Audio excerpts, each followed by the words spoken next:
एक महत्वपूर्ण घटनाक्रम में अमेरिका का टेलीकॉम इंफ्रा जो है वो चीनी सरकार से जुड़े एक साइबर हमले में हाल के हफ्तों में बाधित किया गया है। अब अमेरिकी अधिकारियों ने इसको लेकर के गंभीर चेतावनियां जारी की हैं। यह हमला चीनी हैकर्स के एक समूह सॉल्ट टाइफून से जोड़ा जा रहा है, जो 2022 से एक्टिव होना बताया जा रहा है।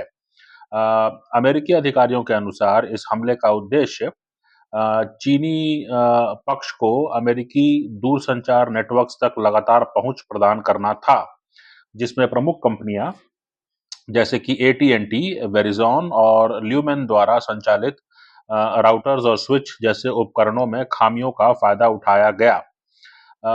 ये एक बहुत गंभीर मसला सामने आया है और जानकारी के अनुसार अमेरिकी सेनेटर मार्क वार्नर, जो कि सीनेट इंटेलिजेंस कमेटी के अध्यक्ष हैं, उन्होंने इस घटना को अमेरिकी इतिहास का सबसे बड़ा टेलीकॉम हैक बताया है।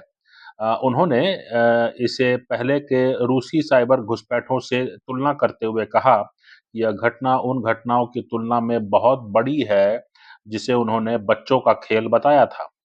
यह हैक उस समय हुआ जब संघीय जांच ब्यूरो यानी फेडरल ब्यूरो ऑफ इन्वेस्टिगेशन और साइबर सुरक्षा और जो अन्य सुरक्षा एजेंसियां हैं, उन्होंने चीन से जुड़े समझौतों में हानि को कम करने के लिए टेलीकॉम प्रोवाइडर्स को सहायता देने के लिए अपने प्रयासों को तेज कर दिया था।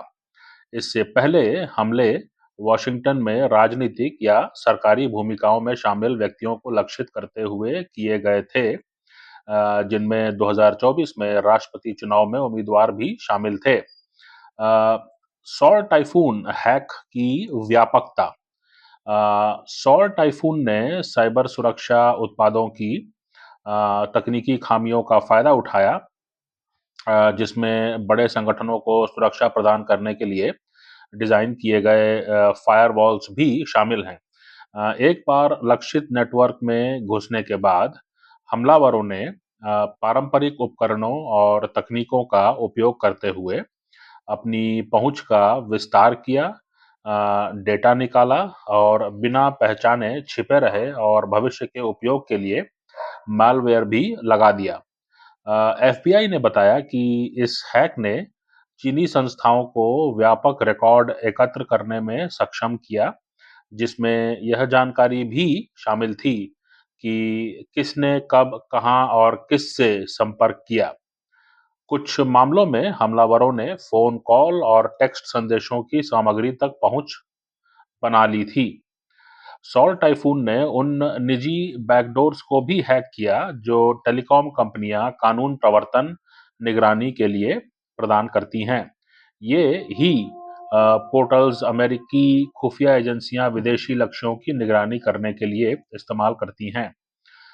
इस हैक के परिणाम स्वरूप हमलावरों को चीनी एजेंटों या सूचनाओं की पहचान करने का अवसर मिल सकता था, जिससे वे पकड़ से बच सकते थे।